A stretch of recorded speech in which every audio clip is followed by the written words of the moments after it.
দর্শক, কলকাতায় অগ্নিকাণ্ডে নিহত সাভারের আমিনবাজার এলাকার বাসিন্দা আহমেদ বাবুর জানাজা অনুষ্ঠিত হচ্ছে। আমরা সরাসরি যাচ্ছি সেখানে। আমাদের সহকর্মী রয়েছেন সোহান সিরাজি, তার মাধ্যমে আমরা সেইখানে যেতে চাই।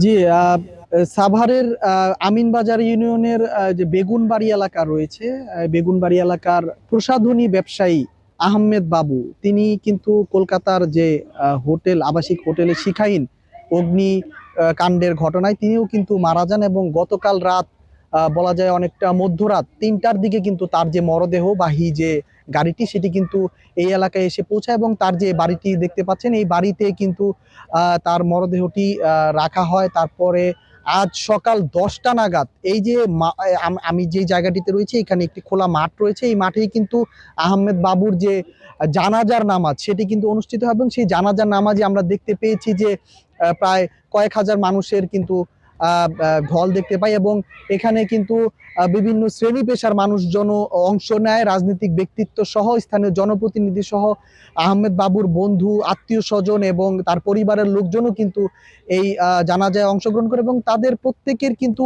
একটি তাদের সাথে কথা বলে আমরা তাদের মুখ থেকে একটি দাবির কথা শুনেছি, সেটি হলো এই আহমেদ বাবুর কিন্তু দুটি ছোট ছোট সন্তান রয়েছে। যে বড় যে মেয়েটি রয়েছে তার বয়স 6 থেকে 7 বছর বয়স হবে তার, এবং ছোট যে ছেলেটি রয়েছে তার বয়স 4 বছর। এবং তারা কিন্তু বলছে যে এই যে পরিবারের একমাত্র উপার্জনক্ষম যে ব্যক্তিটি, তার মৃত্যুর পর এই যে পরিবারটি রয়েছে, তার স্ত্রী সহ দুটি সন্তান, তারা একেবারেই বলা যায় যে একটি অনিশ্চয়তার সাগরে কিন্তু নিমজ্জিত অবস্থায় বর্তমানে রয়েছে। এবং তারা প্রত্যেকেই বলছে সরকারের পক্ষ থেকে এই যে নিহত আহমেদ বাবুর পরিবার এর পাশে যেন সহায়তার হাত বাড়িয়ে দেয় সরকারের পক্ষ থেকে, এবং তার যে স্ত্রী রয়েছে তার যেন একটি কর্মসংস্থানের ব্যবস্থা করা যায়। এর পাশাপাশি আরেকটি ব্যাপার দাবি উঠেছে, সেটি হলো যে যেই আবাসিক হোটেলে এই অগ্নিকাণ্ডের ঘটনা ঘটেছে, তাদের যেন দায়ী যারা রয়েছে তাদের যেন শাস্তির আওতায় আনা হয়। তো সবকিছু মিলে এই ছিল আমার কাছে সাভারের আমিনবাজার থেকে